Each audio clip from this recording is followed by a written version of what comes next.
Well, Rich, why don't we start with you because you're the progenitor of this whole thing. You're the guy who created it. So why don't you kick us off? Well, I'm Rich Knipe. I'll keep it brief, which I always do. I spent a lot of years working for University of Illinois Extension as a livestock extension specialist. Market Maker kind of grew out of some projects we were working on at the University of Illinois. We were working on a project to help livestock producers get high-end meat products into Chicago, and it kind of grew out of that. And 20 years later, we've got farmers in all 50 states and Market Maker, and that's what you're going to hear about. So that's enough about me. Thank you. So Joe, why don't we go to you and we'll just go around the ring here. Sure. I'm Joe Peisel. I am the Partnership Success Manager for Market Maker.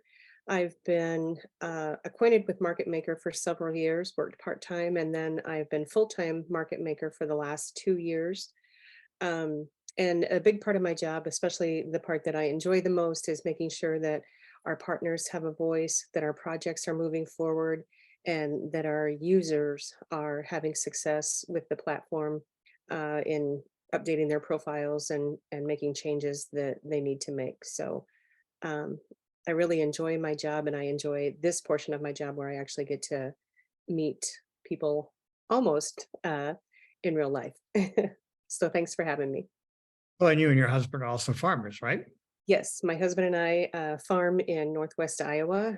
We're row crop farmers. And then until last year, we also finished Black Angus cattle, and for about 10 years had a value-added beef business in our home where we sold the beef that we raised as a value-added business prior to my opportunities with Market Maker. Terrific. I think all of you know me, so we'll just move right along to Mike Heaton. Hey all, Mike Heaton here over here in Mount Pleasant, Iowa. I work for an organization called NewBoCo up in Cedar Rapids. It's a focus on entrepreneurial ecosystem building, helping people start and scale businesses.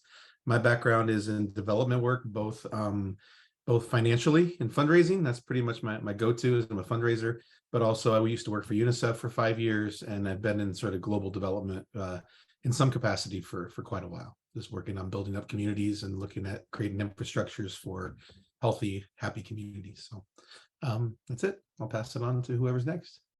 Great. Okay, Mike Schulist. My name is Mike Schulist.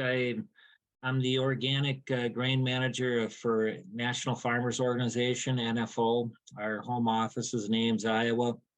I work out of my home office up here in central Wisconsin, outside of Stevens Point. I do organic grain marketing for producers, organic producers across the whole upper Midwest.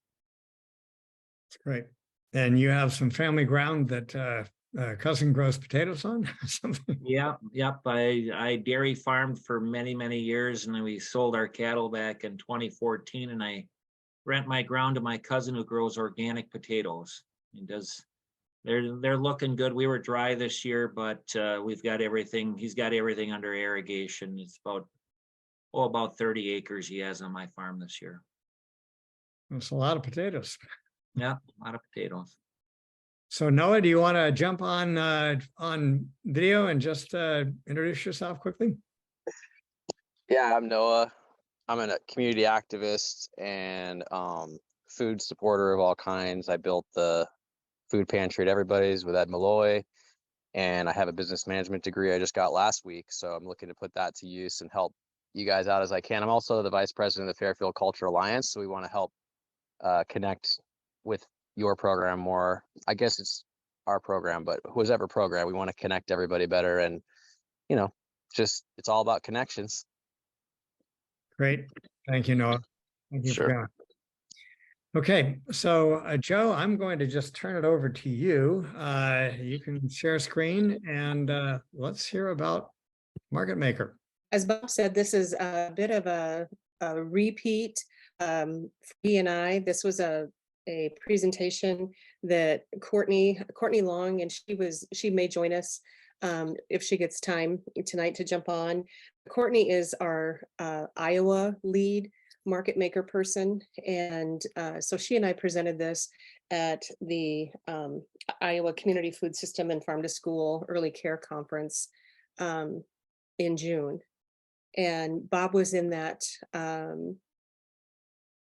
presentation, and then we had quite a conversation afterwards, and everything has kind of spiraled from this presentation. So Market Maker is an online entity platform that gives farmers better access to markets and markets to them. Our biggest asset is our network, our partner organizations that allow farmers to market across multiple platforms. It's a free platform and it's open for farms and businesses and buyers. And Dara always likes to say that it's the eHarmony for farmers and other food business groups and agriculture. So Market Maker's been around since 2004, and it was started by 21 land grant universities, NGOs, and government organizations to assemble data about farmers and food and the food system. Partner organizations all work collaboratively, Support has come from such members as Farm Bureau, Farm Credit, various departments of ag, USDA, Buy Fresh by Local, and a long list of state and regional organizations. And like Rich mentioned, we have, I think we have about 20 actual partner states, but we have profiles in all 50 states, plus Canada and the US Virgin Islands. And one of our latest collaborations is with Artisan Grain Collaborative, which is a nationwide platform, and also the Maryland Department of Ag are a couple of our most recent additions to the Market Maker Network. So here we have some numbers that you can look at. It's just some statistics about the number of searches we get in a week, how many domains we host, the number of profile views that we get per week. We have about 40,000 registered profiles in Market Maker, like I said, from all 50 states, and then Canada and US territories. So Market Maker has both the national site, but then we have our partner states. Iowa is one of those partner states. And so then they also have their own sites. So if you sign up as a member in Market Maker, you are not only a member of, if your profile, if your business is in Iowa, you're a member of the Iowa Market Maker, as well as the National Market Maker. And if you're in Illinois, then obviously you're in the Illinois Market Maker and the National Market Maker. If your state isn't a partner state, you still get that recognition and that national platform. So currently we have 100 digitally connected websites, directories, apps, and plugins. And this just gives you kind of an idea of what our network looks like. The center circle represents Market Maker, and the gray dots that connect to Market Maker are our state partners and also our national partners. AgMark out of the Iowa State University is one of those national partners. Buy Fresh by Local is a national partner. Farmer Veteran Coalition is a national partner. And then the orange circles are the breakdown of those state hubs and organizations. For instance, Farm Bureau in Illinois is one of our partners in Illinois. And so the orange circle is that Farm Bureau organization in Illinois. And then the yellow circles are even a further breakdown of that, which would be the county farm bureaus.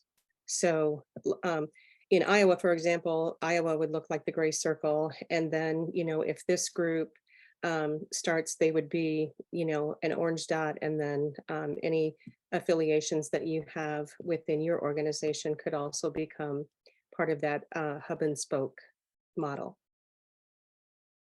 So here's an even closer breakdown of what that looks like. Illinois is one of our biggest partners as far as the number of plugins that they have. I think they have a little over 20 plugins in Illinois. And they started with the Illinois Farm Bureau Market Maker, but then they have the Illinois Farmer Veteran, they have Feeding Illinois, they have the Illinois Farmers Markets. So all of those then get to be a part of, connected to that Illinois. And then the Buy Fresh, Buy Locals all get connected back to the National Buy Fresh, Buy Local. So these graphics just give you an idea of how that spoke system works and how those connective pieces of our organization work together to make us grow and to help each other be successful. And the benefit to this type of format is that the farmer only has to fill out one profile, but then he can opt into, so he's a farmer, he's filling out one profile, but he has the ability to opt into, maybe he's a Farm Bureau member, then it goes shared in as well. Maybe he's also a Farmer Veteran Coalition member. Maybe he's a Homegrown by Hero member, and maybe he's a part of, I can't think of the Iowa. Anyway, one of the Iowa ones. Any affiliation that he's a part of, he can opt into from that one profile, saving the farmers time and effort in filling out extra profiles with every affiliation that they belong to. So the plugins, this is how the plugins work. They run on organizations' websites, but it is managed by the Market Maker team. So this is the Homegrown by Heroes plugin. So it's actually on the Homegrown by Heroes website, but it is the Market Maker profiles, and it is managed by Market Maker. And you can see that these can be, obviously the Home by Heroes is a nationwide platform. And then when you, if we were live, you could hone in on this number 10. You just keep drilling down on that map and it will show you the 10 businesses that are in that area. We can also personalize the map pins. So here we have the leaf, which is a Farmer Veteran Coalition member, and the other ones that are represented by the blue circles. They're a little hard to see at this scale, but those are the Homegrown by Hero members. And so this synchronizes with other plugins and websites that are part of the Market Maker network. And a pharma business, like I said, can create one profile and can appear on multiple applications. And organizations can track usage metrics and communicate with plugin registrants. So we have a lot of, if you go to the maps over here, there's a lot of layers that you can put in our mapping tool to help get some really granular information for those farms. This is another one of our plugins. This is the Artisan Grain Collaborative plugin. And on a plugin, you can choose how you want this. You can have it displayed completely all map. You can have it split like this one, or you can have just the profiles come up and then again, granulate your search. Part of the registration process is, again, signing up for these affiliations. And so this what I was talking about earlier. Maybe we have a farmer that is in Hometown Harvest in Southeast Iowa. He's also in the Iowa Food Hub and maybe the Iowa Valley Resource Conservation and Development Council. And oh, by the way, he's in the Iowa Wine Association. So he can opt in to all four of those affiliations and then be a part of those plugins if they have a plugin with us. And so then his profile ultimately would show up on all four of those plugins, giving him more exposure.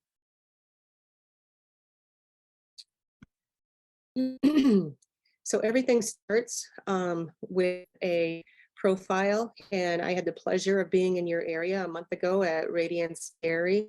This is what their profile actually looks like on our website. And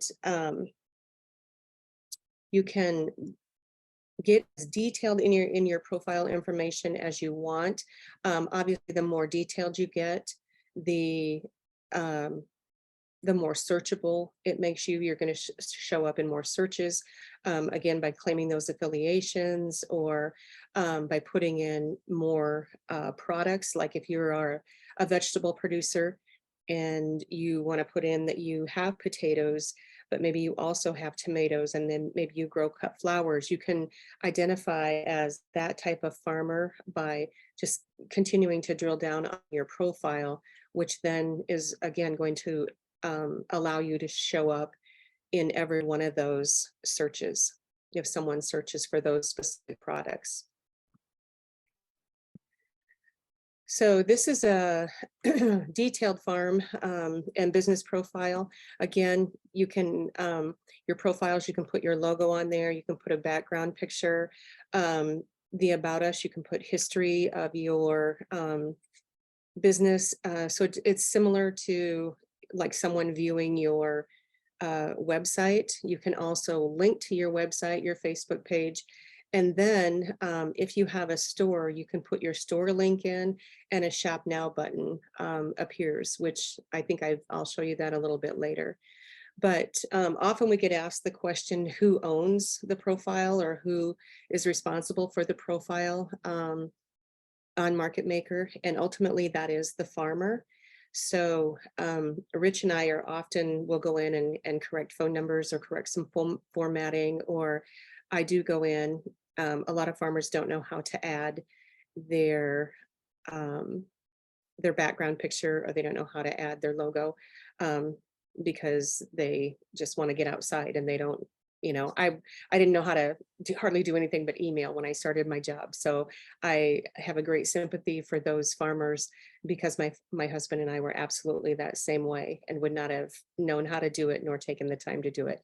So I like to do that for profiles and help keep them as up-to-date and complete as we can. I think that improves the farmers' success, and I think it improves Market Maker's success. So we also have a little further down here, we have a B2B area where you can connect your profiles to other vendors that you may relate with. Like, for example, when my husband and I had our beef business, you know, then I had a B&B relationship with the locker where we took our beef for processing on my Market Maker account. And profiles are date stamped. And so the most up-to-date profiles rank higher in the searches. So Illinois is very great about once a year sending out a reminder that it's time for farmers to update their profiles to try to keep that information as current as we can. So this is just an example of, oops, I'm scrolling and it's jumping ahead. This is an example of the Farmer Veteran Coalition, how it would appear in a search. And so you can see all the Farmer Veteran Coalition members, and it'll give you a list. It looks like there's, I don't know, 28 or 280 or something. I can't see the number, but anyway, all of those members, you can drill down by location. So today I was working on the 9 counties in Southeast Iowa, looking at profiles and trying to get those profiles updated for this potential project. And so I was searching by location, Iowa, and then by county, Henry County, and then I would go through those profiles in Henry County.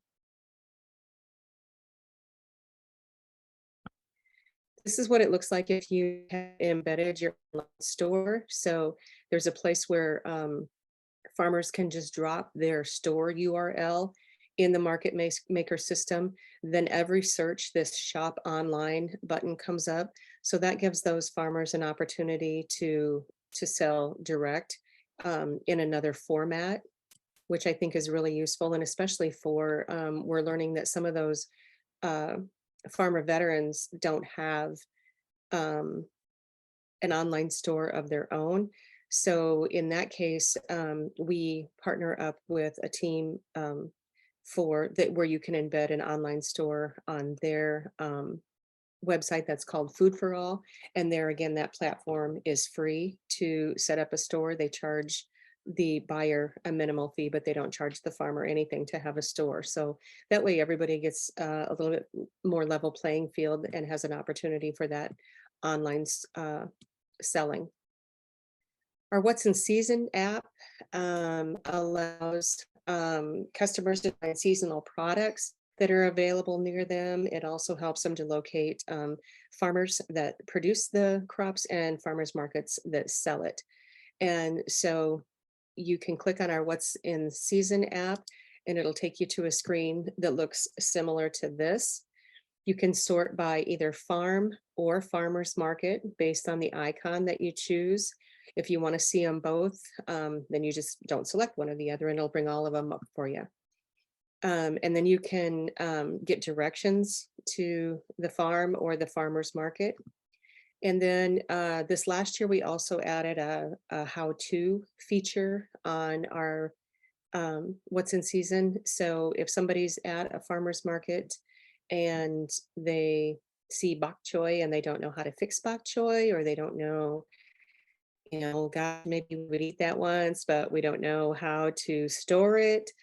So this how-to button will take them to a section that we did actually with Illinois. Oh, help me, Rich. Illinois who? One of our Illinois partners anyway, and they have these little recipe cards that'll show up on your mobile friendly app or on your computer that gives you a short tutorial about those products. So I found at the Iowa conference that a lot of people were really excited about that because of course we had the farm to school people, but your schools can use that, as a real educational tool when they're doing like their tastings or their pick a better snack education. They can pull up those how-tos and have it all right there at their fingertips.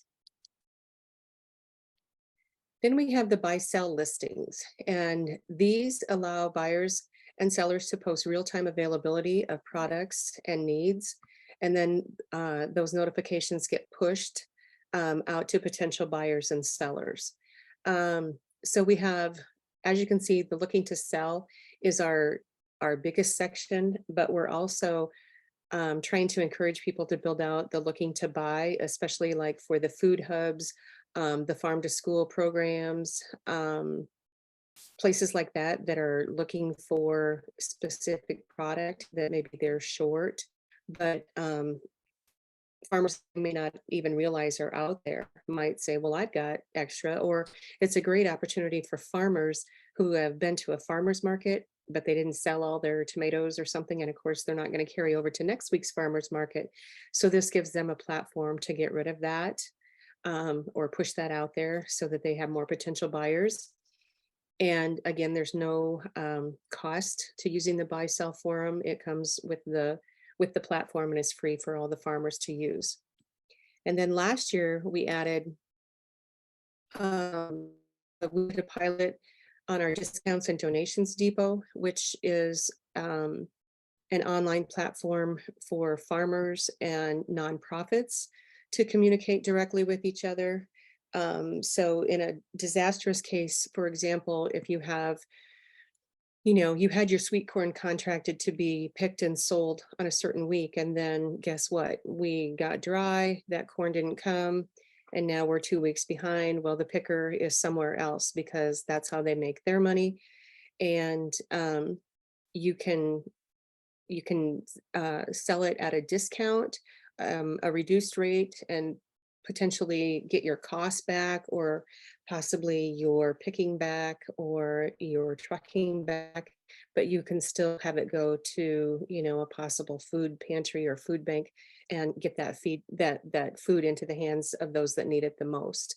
And so again, to have that happen, you sign up as a nonprofit and they will then those notifications get pushed out in real time. And this is what those notifications look like. This is just an example of a rescue ad. The discount here is $150 off when they purchase a whole beef. So you can advertise it as a discount, or if you have it and it's already not being used, you can go ahead and donate it as well through that same platform. I see, did we have something in the, yeah, we had something in the chat. Oh, thank you, Noah. So basically, that's a quick run through of Market Maker. As you might guess, there's many areas in each of the areas I've touched on that we could expand on too, but it gets to be, if we try to do that, it gets to be a lot. And so I just tried to basically keep my presentation the same and make it short and give you an idea of what it is, what we can do. And then Rich is here and I'm here, and we're happy to ask any questions. I can go back to different slides if we need to, and you can ask any questions that you might have. Terrific, Joe. This was it's really exciting to see what you've done. One question I might start us out with: who are the entities who have made best use of this? And as I think is often the case, many people sign up for this and they don't necessarily take full advantage of it. Could you give us a couple of kind of real success stories of businesses, farmers, producers, or others who have really made good use of this?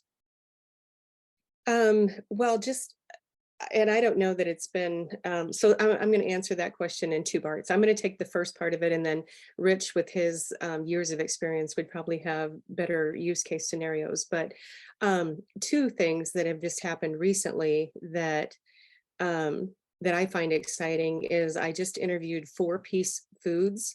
They're out of Virginia, but they're a food hub, and Virginia got a grant to work with the farm to schools. And so this food hub is like being the go-between between the schools and the farmers, because the food hub already plays that role, right? And so that way the schools don't have to track those products down by themselves. And so 4P has been very good about advertising for the products that they need for this farm to school program.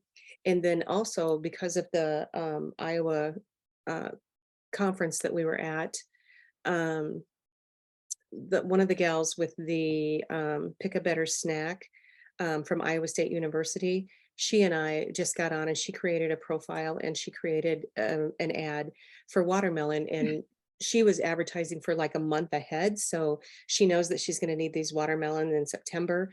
And that way the farmer has time to, think about it. And yeah, I think I'm going to have watermelon. Okay, I know you need it, and so that's really exciting for me to see people using it in that way. I think that eventually the buy sell forum will really take off and be beneficial to people in those positions. Rich, do you have more on that question? Yeah, well, so as I track, email activity, we're about 40% wholesale activity, 30% retail, and then the balance is kind of information gathering. People just, trying to find out, information, whatever it might be. When you think about Market Maker, you think about, we're trying to sell something. Well, it's more than that. People trying to find a processor to process their product or grind their grain or whatever it might be, trying to find an organic mill to, do whatever. So there's a lot going on here, more than just trying to sell a product. Some wild things that have gone on over time. When COVID hit, we had a buffalo producer in Colorado that, that we knew them from the meat conference, but they were they were selling all their buffalo, and they had pretty big buffalo herd, selling everything through restaurants. COVID hit, the restaurants all shut down. And so they just started posting ads and it just blew up. I mean, I can't even remember how many hits they got and how many emails. I mean, it just blew up. And I mean, they had to stop people from emailing them. It got crazy. Another example was there was a woman who was starting a farmer's market in Chicago. She put an ad up that, wanting to buy basically, but trying to build their. Yeah. Yeah. So Dara's joined us now. So Hey, Darn, Hi there. she does all the talking. So No, I'm- from now on, you're doing really well. Rich, you actually can. so she actually, so the woman in the Chicago area suburbs, she actually built her farmer's market vendors list from, her emails in her ad in Market Maker. So, that's just a little bit. Anyway. Those are really good examples. I mean, I can see Mike's eyes going, or both Mikes, saying, okay, now we're talking. But Dar, the question I asked is, some use case examples, some, really, what are some great things that have happened? So we heard two of them, which are two really good ones. Any more that kind of come to mind that you would feel, again, this presentation is for people who don't know anything about Market Maker and are saying, okay, well, how would I use this? Or what are some really great examples of kind of power users that use the platform? Wow. Sorry, I kind of came into this cold. I guess one of the things, one of the features or functions that I feel has really been helpful is that sometimes there are farmers or producers that are raising something that's truly unique. It may not necessarily be local, but it's a product that is hard to find elsewhere. And yet, because they're rural, they may not be discoverable. So we have some really, we've gotten some producer groups that are raising some really interesting products that they're able to market on Market Maker. I'm trying, like there's Mirliton growers, Mirliton, Mirliton. I don't know if you know what that product is, but it's a group of growers in Louisiana. It's a product that's indigenous to that particular area, but it gives them a national exposure to that particular market.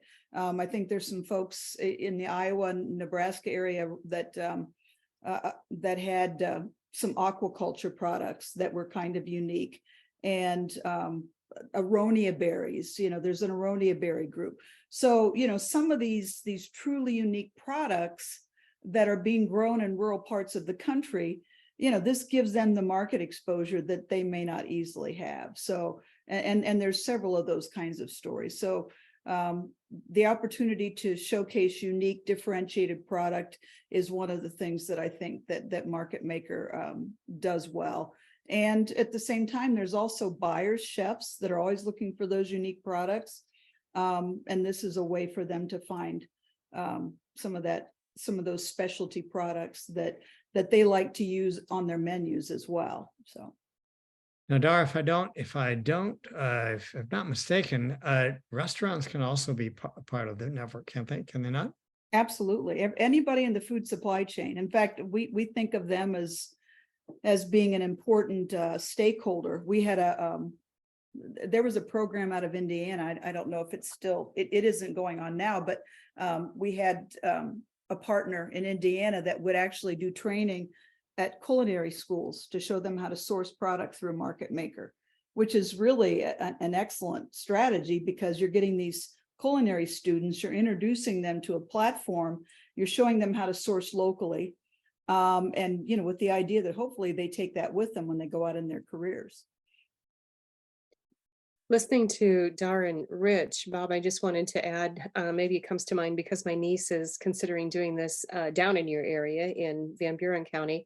But something that I think is from the business that I had, a really important thing is you can discover the shared kitchens. So those people that want to have like value added products, but you can't get your kitchen licensed or you don't have the money to get your kitchen licensed, you can use Market Maker and find a kitchen that is willing to, share their kitchen with you, or it's a community kitchen, and that's what it's designed for. And when I discovered that concept, when I had my value added business, I thought that was really neat because in my area, I didn't even know that those were a possibility. So that's another really good case scenario, I think.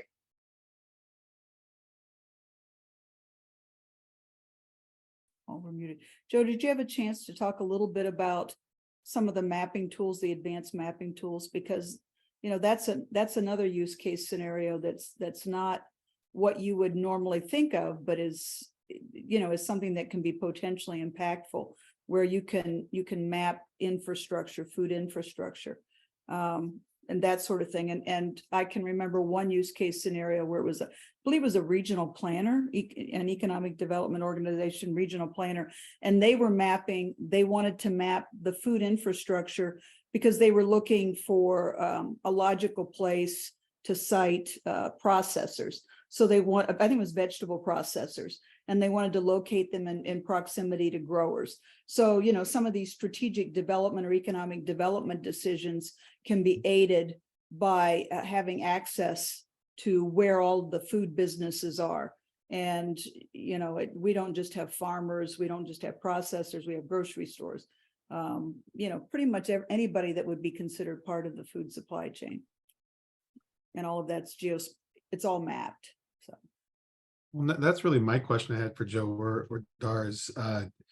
How accessible is that data? There's one thing for you guys to display it on a map for people to look at, but is it possible to have a data scientist get access to that data to pull it and create their own maps or whatever in that kind of context for economic development? Yes, that's the whole purpose of the advanced mapping tool. Now, that's actually a project that we have with the Ag Marketing Resource Center, is to improve and enhance that advanced mapping tool, just so it can be a better resource for the reasons that you've talked about. You do have the ability to build those maps, and they're exportable, and anyone can do it. It's publicly accessible. Somebody just walked in our house. Uh-oh. We had unexpected visitor. Yes. The only limitation is that there's restrictions on exporting data files, just because of data usage and privacy agreements we have. But that being said, you do have the ability to build the maps within the system, use that data, and then those maps can be exported. So you could have a PDF or JPEG or something like that. And that's what I was really asking, is if the data was accessible, because I'm not even thinking visual maps as being the primary resource there. I'm thinking, I look what Kellen Gracie does. I don't know if you're here for that conversation, Darb. We have a data scientist that's working on our big food web project. And I know he's been meeting with Joe, and you're gonna have conversations on Wednesday, but pulling that data and having AI play with it, having Kellen play with it, quite frankly, it would pull out so many interesting pieces of the puzzle that aren't visual. Like, it would be able to identify markets and market gaps instantaneous and give you a whole rundown on where the opportunities or deficiencies are within a region or so on, based on, but far more than what you can do looking at an actual map as a human being, right? And so I'm wondering, is that a possibility as we look at AI and look at that stuff in terms of developing markets, that you guys would be open to those conversations going forward in that context, to be able to use that data properly and confidentially in the right way, as a tool to grow this network even more? Oh, I mean, that's a dream for me. Market Maker was initially created as a data mapping tool. And as a teaching tool, we used it to teach target marketing to farmers. And so with AI coming on the horizon, and to me, it's fascinating. And our goal would be to grow our system enough that we have enough data points that it can be a real compelling application using AI. So the answer is yes, absolutely. And I think University of Illinois is interested in that. Michigan State's interested in that. And I have to believe that Iowa State would be in the same situation. You know, to us, you know, we're building this data set. You know, we don't charge people. We believe it serves a real social good, but at the same time, we want to amass those data points that can really be informative. You know, well, when you start to use your imagination about being able to map all that activity, where everything is and all of the activity, whether it be the searches or the transactions, and you build a critical mass of that data, and then you start to assign AI to it, you know, you know, your mind wants to explode thinking about it. I get really excited about it. It's incredible as is already. I've been sitting here scrolling through my phone, going through all just the Southeast Iowa ones in Henry County or in Van Buren County. And like, I had no idea that there were that many. Like, and I've been looking at this project for like 3 or 4 months now, and it's just amazing. And just the idea of being able to stick AI on it for a moment is, and I think that you have enough data points to extrapolate pretty easily already with what you have. What you have is impressive. Like, I was scared because I didn't know if we'd be able to actually identify not only who we had as farmers, who we had as producers, as processors, as distributors, et cetera, or kitchens, like you said, but not only do you have that, you have all these sub details, all these fields that correlate up and sideways. And it's really, really cool. Sorry, I'm like giddy just listen to this thing. I'm with you. I mean, I get giddy, and I've been doing this for 20 years. Yeah. I think the data is so powerful. Yes. And when we connect with folks like you guys, where you're applying some of this, that just gives us traction to scale all of this on an even grander level. So I just think this is exciting. And I get excited when somebody else realizes the power of the information. So. Well, and that'll be one of the questions we want to talk about then. Obviously, there's confidentiality. You guys have rights to data. There's all these different pieces that have to go with rights usage of data, whether or not it's a university or if it's a nonprofit, like we may or may not be building to help manage some of this stuff here in Southeast Iowa. Kellen works for GoDaddy and he has a side company, right? They're both private businesses.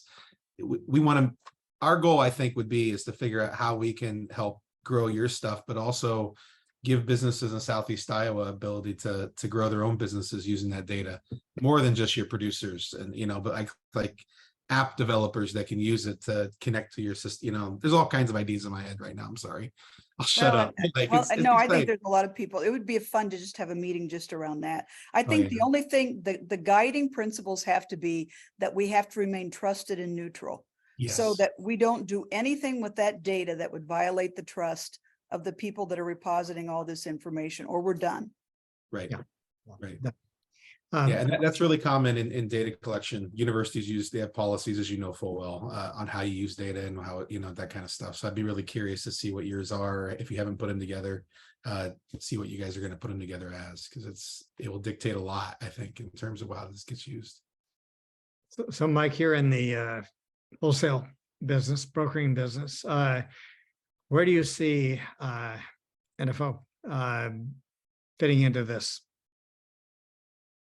Well, I've been on there. I just got on your website here and just kind of scanning through it. You know, it's an interesting time in the organic grain business right now because there's so much competition to the bottom. The farmers are not, you know, the grain price is softening, and the livestock and poultry people want that grain, want that feed as cheaply as they can, which is really hurting the grain producers right now. You know, how NFO could fit into this, you know, just into the network, you know, it still is, you know, I'd have to explore it a bit. I can see, you know, as I Googled it here and in the state of list out here, I mean, it's a wonderful opportunity for my cousin's potatoes to get on here to do some marketing of some organic potatoes. You know, they've got a facility where they can bag them in 5-pound bags and 10-pound bags and ship them anywheres. So, you know, that type of an opportunity is out there. I just have to do some more exploring on it to see where our role would really be in it. with NFO. Right. Had a couple of things to interject when Dar was talking. One is, Mike, you were talking about the number of profiles and you were surprised. I think after digging in there the last few days, I think there's a little over 150 profiles already in Market Maker in your area. So I was excited to see that too. And there's some really good ones. So I was excited to be able to work on helping those folks update and get everything as current as I could. But also I wanted to share with you that I had an email from a gal at, I think it was Heaton University. I don't know if I'm saying that, if that's right. But anyway, that she was looking exactly for the mapping tools. It had changed look with our new format. So she wasn't able to find it easily and we needed to get her back to where she wanted to be. But the whole reason that she was using it was to determine what products and what businesses might be successful in what areas.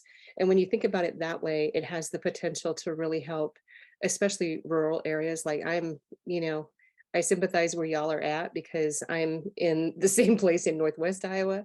And, when I first started with Market Maker, I'm like, no, you guys don't understand. I'm really, really rural. I don't have that option up here.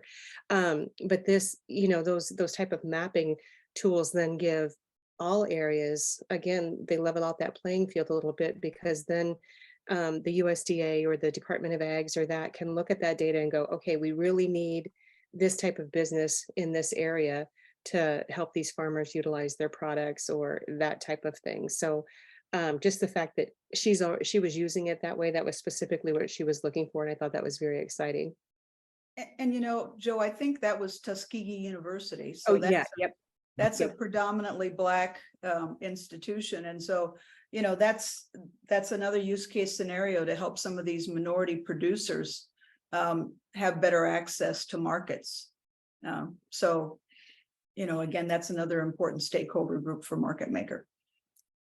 Yeah, that's exactly who it was. Thank you for correcting me because I wasn't saying it right. Thank you. Well, okay, so I can see we're right about the near to the top of the hour. This I feel is just the beginning, but it's very gratifying for me, Mike, to hear, for both Mikes and everyone to hear what I heard tonight, because when I saw this, I said, holy cats. I thought that we were going to have to do a lot of this stuff. This stuff has already not only been done, but done for 20 years and done in a depth, an unimaginable, depth. And so I really feel very fortunate to have been at that conference and decided to go to that particular breakout session. And I think this is going to vastly facilitate the development of our Southeast Iowa Community Food Web. I'm thrilled. Good. Well, I'm excited to be working with you, and each time we meet with some of your people, it gets reinvigorating. So hopefully you guys all feel that way too. Definitely. And so we'll make this up as a video that goes out to our team, and I'll make it available to you. And then we can we'll meet on Wednesday, and I think it's off to the races in terms of integrating what we're doing with what you're doing and getting AI playing around with all those marvelous data points. Wow.